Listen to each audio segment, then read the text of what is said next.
कैसे हैं प्यारे विद्यार्थियों। आशा करते हैं कि आप ठीक ठाक होंगे।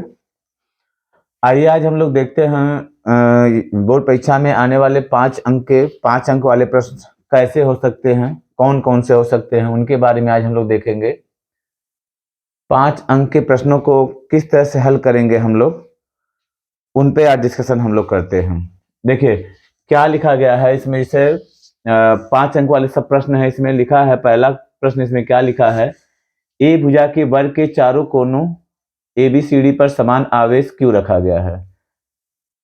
डी पर लगने वाले बल का परिमाण बताना हमको। नहीं, एक वर्ग है, उस वर्ग के चारों कोनों पर क्यू आवेश रखा गया है ना।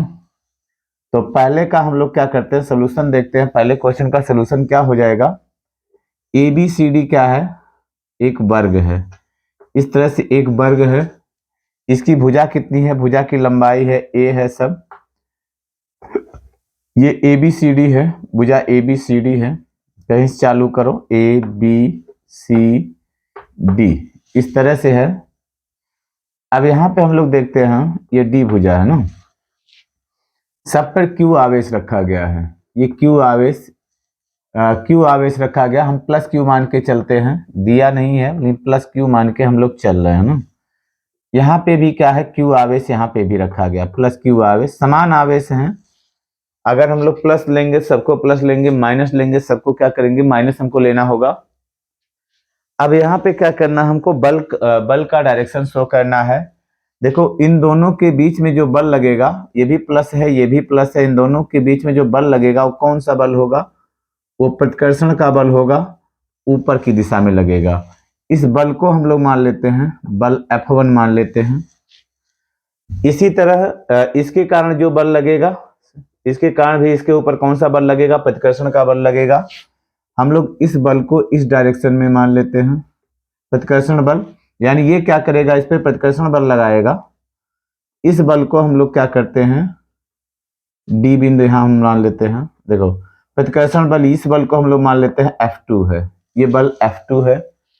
दोनों बल बराबर हैं, तो दोनों का परिमाण हमको बराबर शो करने के लिए दोनों का क्या करना होगा, ये पूंछ की लंबाई दोनों का समान लेना होगा। उसके बाद देखिए ये भी क्या है, प्लस है, ये भी प्लस है, इनके बीच भी बल लगेगा। ये इसके ऊपर बल लगाएगा, ये जो बल होगा इस डायरेक्शन में क्या होगा, शो होगा। देखिए ये विकर्ण के थ्रू शो होगा, ये बल इधर को लगेगा। ये बल मान लेते हैं हम लोग कितना है, F3 है। ये बल कितना है, F3 है, ये F3 है। तो इस तरह से क्या हो रहे हैं, ये 3 बल इसके ऊपर कार्य करेंगे। 3 आवेशों के कारण 3 बल कार्य करेगा। और यहाँ पे क्या होगा, कूलाम का नियम क्या होगा, लागू होगा। तो सबसे पहले हम लोग क्या करते हैं, इन दोनों बलों का परिणामी निकाल लेते हैं। इन दोनों बलों के बीच का कोण कितना हो जाएगा, 90 अंश हो जाएगा, 90 अंश हो जाएगा। इन दोनों बलों का हम लोग क्या करते हैं, परिणामी निकालते हैं। चूंकि दोनों बल बराबर हैं इसलिए इनका परिणामी यहाँ पे क्या होगा, 45 अंश के कोण पे होगा। तो पहले F1 और F2 का हम लोग क्या करते हैं, परिणामी निकालते हैं।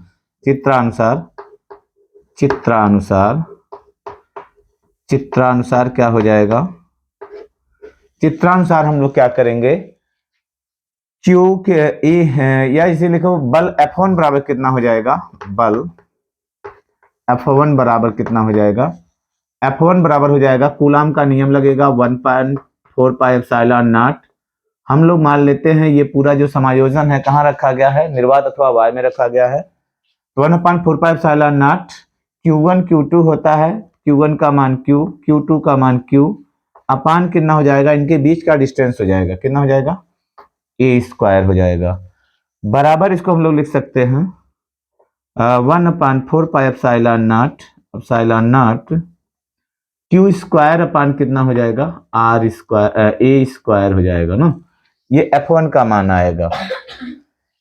इसी प्रकार क्या हो जाएगा, बल F2 बराबर क्या हो जाएगा, तथा बल F2 यानी इसके कारण जो बल इस पे लग रहा है उसको हम लोग देखेंगे, तथा बल F2 बराबर कितना हो जाएगा, बल F2 बराबर हो जाएगा 1/4 पाई एप्सिलॉन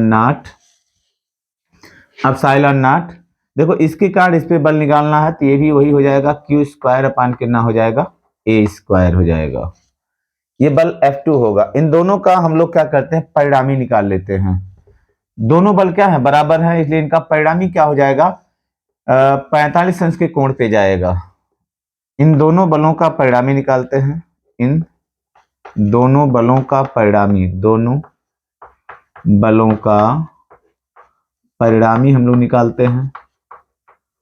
परिणामी, इन दोनों बलों का परिणामी कितना हो जाएगा, परिणामी बल F बराबर हो जाएगा, हम लोग वेक्टर रूल लगाएंगे। वेक्टर रूल क्या हो जाएगा, F1 square plus F2 square plus 2F1 F2 cos 90 होगा, cos 90।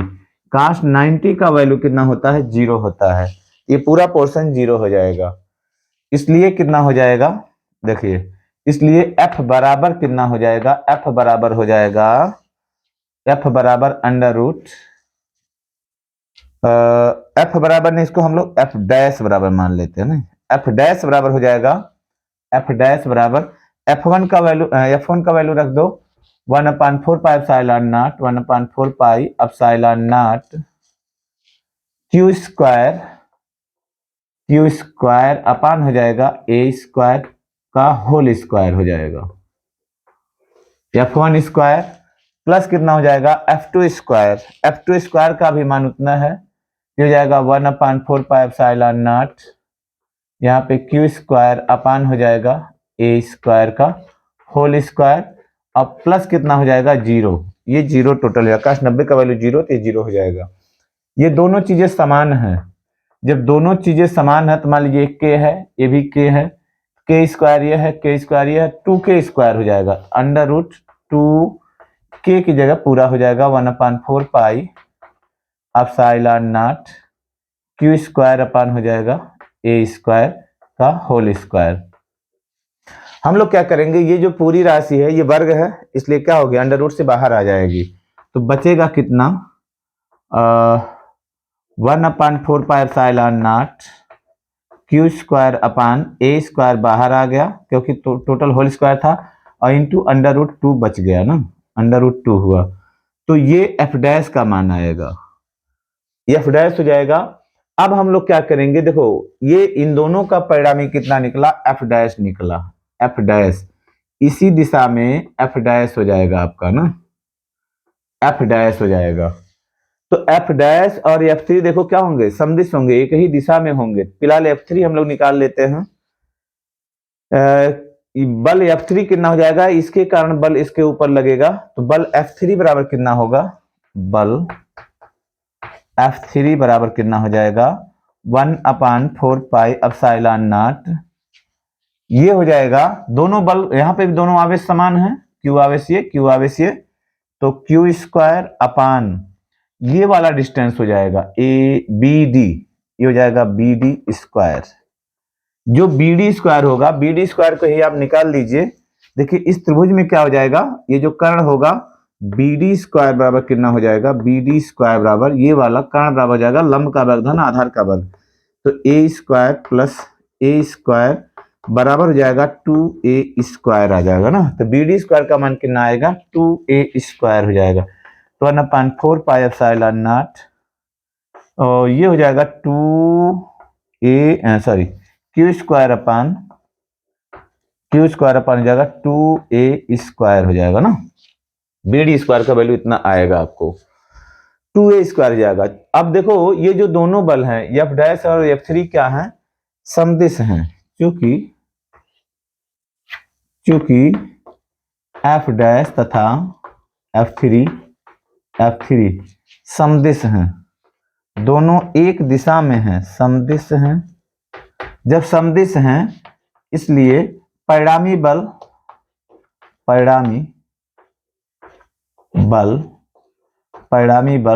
F बराबर कितना हो जाएगा, परिणामी बल F का मान कितना आएगा, देखो परिणामी बल F का मान कितना हो जाएगा, दोनों बलों को हम लोग जोड़ देंगे क्योंकि एक ही दिशा में है, तो F डैश प्लस कितना हो जाएगा F3। देखो F डैश का वैल्यू कितना आया है, F डैश का वैल्यू ये आया है 1/4 एप्सिलॉन नॉट Q² प्लस हो जाएगा √2 है, √2 प्लस हो जाएगा ये वाला आपका बनेगा 1/4 epsilon not 4 epsilon not Q², देखो ये हो जाएगा Q² हो जाएगा 2a² हो जाएगा। अब देखो 1/4 एप्सिलॉन नॉट Q² कॉमन हो जाएगा, दोनों में है, तो F बराबर हो जाएगा 1/4 एप्सिलॉन नॉट Q²/a²। अब बचेगा क्या आपका √2 प्लस बचेगा 1/2, यहाँ पे देखो 1/2 बचेगा बराबर 1/4 एप्सिलॉन नॉट Q² हो जाएगा a², और 2 का इसमें मल्टीप्लाई कर दो तो ये हो जाएगा 2√2 प्लस कितना होगा 1 कितना हो जाएगा 2, ये हो जाएगा नहीं। तो ये इसका क्या हो जाएगा, परिणामी बल इस पे काम करेगा, इतना परिणामी बल D पे काम करने वाला है ना, तो D पे यही D पर परिणामी बल होगा, D पर परिणामी बल होगा, परिणामी बल होगा D पर परिणामी बल यही हो जाएगा ना। तो क्या करोगे इसमें आप, इसमें देखिए कभी कभी क्या दिया रहेगा आपको, Q की वैल्यू दी रहेगी, A की वैल्यू दी रहेगी, तो आप क्या करेंगे इनको निकाल सकते हैं। 1/4 एप्सिलॉन नॉट का 1/4 एप्सिलॉन नॉट का वैल्यू आप जानते हो 9 × 10 पावर कितना होता है 9 होता है। इस तरह से ये क्वेश्चन आपका हो जाएगा ना। तो क्या करेंगे आप, इस तरह के सवालों को क्या करना लगावा, और इनका ऐसा देखिए कि इनका कुछ वैल्यूज दिया रहे, A का मान दिया रहे, तब जाकर के क्या करें आप उसका आंसर निकालना। और देखते हैं फिर इसमें दूसरा क्वेश्चन दिया गया है, तो दूसरा क्वेश्चन करने से पहले इसको पहले आप नोट करें।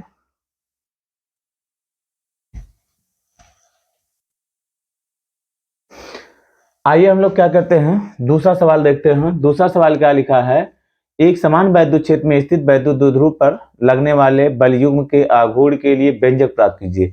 जैसा हम पहले आपको जो न्यूमेरिकल सॉल्व करा रहे थे, तो उसमें बता रहे थे कि बलाघूर्ण का फार्मूला हम लोग क्या करेंगे, ड्राइव करेंगे। तो यहाँ पे हम लोग बलाघूर्ण निकालने चल रहे हैं, और ये परीक्षा की दृष्टि से बड़ा ही इंपॉर्टेंट है, थोड़ा सा देख के रखेंगे इसको। इसमें क्या कह रहा है, एक समान वैद्युत क्षेत्र में स्थित वैद्युत द्विध्रुव पर लगने वाले बलयुग्म के आघूर्ण के लिए व्यंजक प्राप्त कीजिए। देखिए एक समान वैद्युत क्षेत्र है, एक समान वैद्युत क्षेत्र है, ऐसे एक समान वैद्युत क्षेत्र किसे कहते हैं, जहां वैद्युत बल रेखाएं एक दूसरे के क्या होती हैं, समांतर होती हैं, उसे हम लोग कहते हैं एक समान वैद्युत क्षेत्र कहते हैं। देखिए एक समान वैद्युत क्षेत्र किसे कहेंगे, जहां वैद्युत बल रेखाएं एक दूसरे के क्या होंगी, समांतर होंगी, वहां पे वैद्युत क्षेत्र क्या होता है, एक समान होता है। जहां वैद्युत बल रेखाएं बहुत पास पास होती हैं, वहां वैद्युत क्षेत्र क्या होता है, बहुत तीव्र होता है। जहां बल रेखाएं क्या होंगी, दूर दूर होंगी, वहां पे वैद्युत क्षेत्र क्या होगा, बहुत वीक होता है। तो ऐसे चीजों को आप ध्यान रखोगे ना, इन चीजों को देखते रहिएगा। अब हमको देखो क्या करना, एक वैद्युत द्विध्रुव है, उसको देखो लिखा है एक समान वैद्युत क्षेत्र में स्थित वैद्युत द्विध्रुव पे लगने वाला। अब इसमें अगर हम लोग क्या करें, एक वैद्युत द्विध्रुव को अगर हम लोग रख देते हैं, मान लीजिए एक वैद्युत द्विध्रुव ये है ना, इस वैद्युत द्विध्रुव को क्या किया गया है, एक समान वैद्युत क्षेत्र में रखा गया है।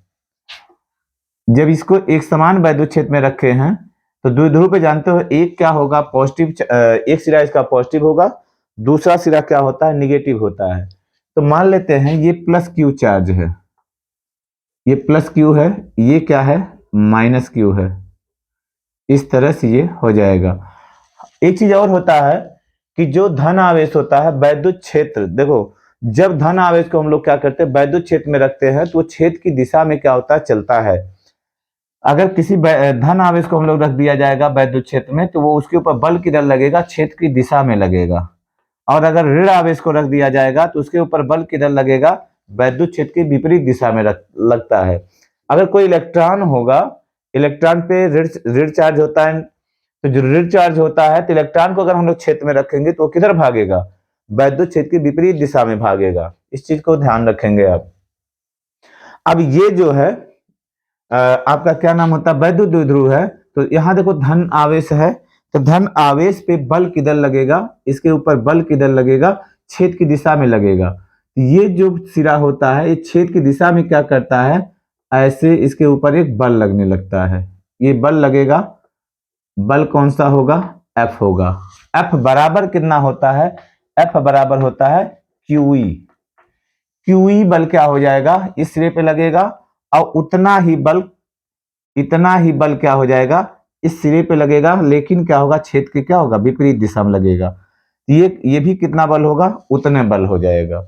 दोनों बल क्या होते हैं, बराबर होते हैं। जब दो बराबर बल क्या होते हैं, बराबर और विपरीत बल, जब किसी पिंड पर दो बराबर व विपरीत बल लगते हैं तो वो क्या बनाते हैं, एक बलयुग्म बनाते हैं। एक बलयुग्म, जैसे मान लो ये है, ये सिरा अगर इधर खिंचा है और ये सिरा ऊपर खिंचा है, निश्चित ये किधर, इधर को क्या करेगा, मोशन करेगा ना। तो ऐसे ही क्या हो रहा है, ये भी क्या करेगा, ये घूम कर किधर आना चाहेगा, छेद की दिशा में। ये जो बलयुग्म लगता है इसको हम लोग प्रत्यानयन बलयुग्म भी कहते हैं, प्रत्यानयन बलयुग्म कहते हैं। ये बलयुग्म क्या करेगा, इस द्विध्रुव को घुमा करके वैद्युत क्षेत्र की दिशा में लाने का क्या करेगा, प्रयास करेगा। तो जब बलयुग्म होता है, बलयुग्म होता है तो ये क्या बनाएगा, बलाघूर्ण बनाएगा, बलाघूर्ण लगाता है ना। बलयुग्म जो होता है वो बलाघूर्ण, पिंड में बलाघूर्ण उत्पन्न करता है। इस बलाघूर्ण के कारण क्या होता है, ये जो पिंड होता है वो घूर्णन करने लगता है। घूर्णन करेगा तो घूर्णन करके कहाँ आएगा, छेद के दिशा में आने का प्रयास करता है ये, जिससे इसके ऊपर लगने वाला बलाघूर्ण क्या हो जाए, शून्य हो जाए। तो इस पे लगने वाले बलाघूर्ण को हमको ज्ञात करना है। यहाँ पे क्या करेंगे, देखो यहां से हम लोग क्या करें, इसकी जो लंबाई होती है कितनी होती है, 2l, द्विध्रुव की लंबाई 2l होती है। इसको हम लोग क्या किए, यहां से ऐसे मिला दिए, इसको यहां से लंब इसके ऊपर डाल दिए, यहां से इसके ऊपर लंब डाल दिए, ये ना। ये कोण जो होता है हम लोग इसका कोण मान लेते हैं कितना है, थीटा है। ये कोण अगर थीटा होगा तो ये भी कोण कितना आएगा आपका, थीटा ही आएगा ना। ये कोण थीटा हो जाएगा, क्योंकि ये जो कोण होते हैं सम्मुख कोण होते हैं, और सम्मुख कोण क्या होते हैं, समान होते हैं। तो इस तरह से क्या हो जाएगा, ये बनेगा आपका ना।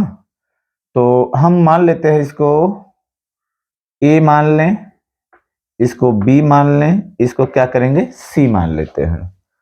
तो आशा करते हैं फिगर आपके समझ में आया होगा ना। अगर फिगर समझ में आया तो फिर आगे हम लोग चलते हैं। अब देखिए जब फिगर समझ में आ गया तो इसके बारे में थोड़ा सा लिखना रहेगा। हम लोग क्या करेंगे, यहाँ पे लिख देंगे कि माना एक समान वैद्युत क्षेत्र E है, जिसमें एक द्विध्रुव रखा गया है ना। द्विध्रुव को थीटा कोण पे, क्षेत्र से थीटा कोण पे रखा गया है, थीटा कोण पे रखा गया है। द्विध्रुव के प्लस चार्ज पर, धन आवेश पर क्या होता है, एक बल लगता है F, जो छेद की दिशा में होता है, तथा ऋण चार्ज पर एक बल लगता है F, जो छेद के क्या होता है, विपरीत दिशा में होता है। ये दोनों बल क्या होते हैं, बराबर होते हैं, बराबर होते हैं, विपरीत होते हैं, इसलिए क्या बनाते हैं, ये एक बलयुग्म बनाते हैं। और ये जो बलयुग्म होता है वो क्या करता है, द्विध्रुव को छेद की दिशा में घुमाने का प्रयास करता है, जिससे क्या हो जाए कि बलाघूर्ण कितना हो जाए, न्यूनतम हो जाए। अब बलाघूर्ण को हमको निकालना है, कैसे निकालेंगे, द्विध्रुव पे लगने वाला बलाघूर्ण कितना होगा, द्विध्रुव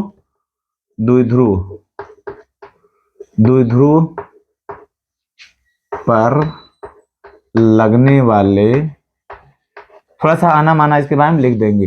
द्विध्रुव पर लगने वाले बलयुग्म, लगने वाले बलयुग्म, द्विध्रुव पर लगने वाले बलयुग्म के कारण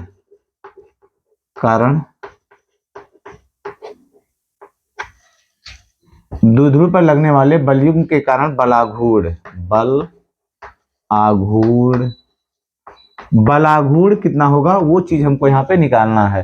टाउ बराबर हो जाएगा, टाउ बराबर, ये होता है बल, दो बलों में से एक बल तथा उनके बीच की लंबवत दूरी, तथा बलों के बीच की लंबवत दूरी, बलों के बीच की लंबवत दूरी होता है कि लंबवत दूरी। तो बलों के बीच की लंबवत दूरी देखो यही आएगा AC। तो जब AC आएगा तो हम लोग बल को पहले लिख देंगे F गुणे AC हो जाएगा। अब AC का मान क्या निकलेगा, देखो त्रिभुज ABC में, यहां निकाल देंगे हम लोग त्रिभुज ABC में, त्रिभुज ABC में क्या हो जाएगा, साइन थीटा बराबर हो जाएगा, साइन थीटा बराबर लंब, लंब माने AC, AC बटे कर्ण कितना हो जाएगा आपका 2l हो जाएगा, 2l, इसलिए AC बराबर कितना आपका आ जाएगा 2l साइन थीटा हो जाएगा। तो ये चीज ला करके यहाँ पे हम लोग रख देंगे, तो F का मान रख दो, F बराबर कितना होता है Q इंटू E, Q आवेश पर, Q आवेश को वैद्युत क्षेत्र E में रखने पर उस पर लगने वाला बल कितना हो जाएगा QE होगा ना, QE हो जाएगा, और इंटू AC का मान हो जाएगा 2l साइन थीटा होगा ना, 2l sine theta, 2l sine theta हो जाएगा बराबर। अब इसको साथ में ले लीजिए, 2QL हो जाएगा इंटू क्या हो जाएगा E साइन थीटा हो जाएगा, E साइन थीटा। देखो 2QL बराबर होता है द्विध्रुव आघूर्ण होता है, तो ये हो जाएगा द्विध्रुव आघूर्ण यानी P, द्विध्रुव आघूर्ण का डिफिनेशन आपको हम बता चुके हैं, PE साइन थीटा हो जाएगा ये। तो टाउ बराबर क्या निकला आपका PE साइन थीटा निकला। अगर इसको हम सदिश रूप में लिखना चाहते हैं तो कितना हो जाएगा, सदिश रूप में कितना हो जाएगा ये, सदिश रूप में टाउ बराबर हो जाएगा F, देखो क्या हो जाएगा P क्रॉस E हो जाएगा ना, P cross E, P cross E हो जाएगा ना, ये क्रॉस गुणन इनके बीच में होगा, क्योंकि इसको जो तोड़ेंगे P साइन थीटा आपको मिल जाएगा। अब इसमें कुछ कंडीशंस होते हैं, हम लोग कंडीशंस को लिख देंगे। इसमें कंडीशंस क्या होता है, कंडीशन कुछ होते हैं इसमें, जैसे मान लेते हैं कंडीशन 1 क्या हो जाएगा, यदि थीटा का वैल्यू कितना हो 0 हो, यदि थीटा का वैल्यू 0 हो, थीटा अगर 0 होगा, थीटा अगर 0 होगा यानी कि ये क्या हो जाएगा द्विध्रुव क्या हो जाएगा, क्षेत्र के अगर समांतर है तो क्या हो जाएगा, थीटा का वैल्यू 0 होने पर टाउ बराबर हो जाएगा, कितना हो जाएगा PE साइन 0, साइन 0 का वैल्यू कितना हो जाएगा 0, यानी कि जो द्विध्रुव जो बलाघूर्ण लगेगा कितना होगा 0। दूसरा इसमें हो जाएगा यदि थीटा बराबर कितना हो 180 हो, थीटा बराबर 180 हो तो भी कितना हो जाएगा, टाउ बराबर हो जाएगा PE साइन 180, 180 की वैल्यू कितनी होती है 0, यानी कि अगर द्विध्रुव क्या है क्षेत्र के समांतर है, द्विध्रुव क्षेत्र के समांतर है तो उस पे बलाघूर्ण दोनों ही अवस्थाओं में क्या लगेगा, शून्य लगेगा। और तीसरा कंडीशन होता है यदि थीटा बराबर कितना हो, थीटा बराबर 90 हो ना, तो ये जो बलाघूर्ण होता है मैक्सिमम होता है, टाउ मैक्सिमम इक्वल टू हो जाएगा PE साइन ये 90 हो जाएगा, साइन 90 का वैल्यू कितना होता है 1 होता है, बराबर कितना हो जाएगा PE हो जाएगा, टाउ मैक्सिमम की वैल्यू आपकी ये आएगी। अब एक चीज और इसमें पूछा है, क्या पूछा है, इसमें पूछा गया है तथा इसके आधार पर जो ये फार्मूला निकला, इसके आधार पर वैद्युत द्विध्रुव आघूर्ण के लिए, वैद्युत द्विध्रुव आघूर्ण के लिए परिभाषा दीजिए। अब वैद्युत द्विध्रुव आघूर्ण का हमको परिभाषा देना है। यदि क्या हो जाता है, देखो यदि क्या हो जाए, यदि E बराबर कितना हो जाए, E बराबर वैद्युत क्षेत्र E बराबर हो जाए 1 न्यूटन पर कूलम हो जाए ना, न्यूटन पर कूलम, यानी वैद्युत क्षेत्र की तीव्रता कितनी हो 1 न्यूटन पर कूलम हो, तो जो P बराबर हो जाएगा कितना हो जाएगा, तो P बराबर हो जाएगा E का मान 1 हो जाएगा, P बराबर टाउ मैक्सिमम होगा, टाउ मैक्सिमम, मैक्सिमम हो जाएगा। तो यहां से हम लोग क्या करेंगे, इसको डिफाइन कर देंगे। कैसे डिफाइन करेंगे इसमें कि हम लोग ये ले लेते हैं कि एकांक वैद्युत क्षेत्र में, एकांक माने 1 न्यूटन पर कूलम को हम लोग एकांक कर सकते हैं ना, एकांक एक समान वैद्युत क्षेत्र जिसकी तीव्रता कितनी हो 1 न्यूटन पर कूलम हो, एक समान वैद्युत क्षेत्र जिसकी तीव्रता 1 न्यूटन पर कूलम हो, उसमें एक वैद्युत द्विध्रुव को क्षेत्र के लंबवत रख दिया जाए, तो लंबवत रखने पर जो द्विध्रुव पर बलाघूर्ण लगेगा, बलाघूर्ण लगेगा वही उसका क्या होगा, द्विध्रुव आघूर्ण होगा ना, द्विध्रुव आघूर्ण। तो इसको अपने भाषा में आपको क्या करना है, लिख देना ना, एकांक, इसको देखो डिफाइन कैसे करेंगे हम लोग, एकांक एक समान एक समान वैद्युत क्षेत्र में, एकांक एक समान वैद्युत क्षेत्र में लंबवत रखने पर, वैद्युत क्षेत्र के लंबवत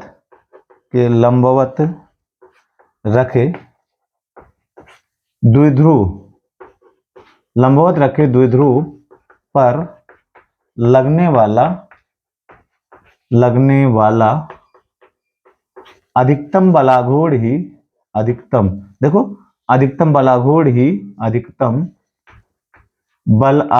ही बल आघूर्ण ही द्विध्रुव आघूर्ण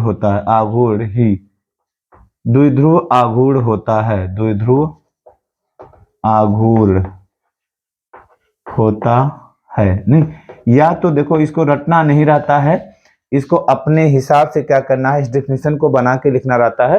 रटने की कोई जरूरत नहीं होती है, बस चीजें क्या होनी चाहिए, वो सब चीजें आनी चाहिए।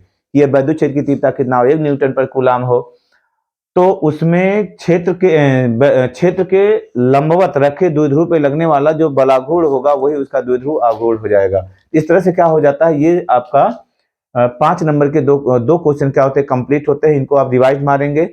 हम लोग नेक्स्ट और भी कुछ डेरिवेशंस हैं और कुछ अच्छे सवाल हैं जिनको हम लोग डिस्कस करेंगे नेक्स्ट वीडियो में। मिलते हैं फिर। जय हिंद, जय भारत।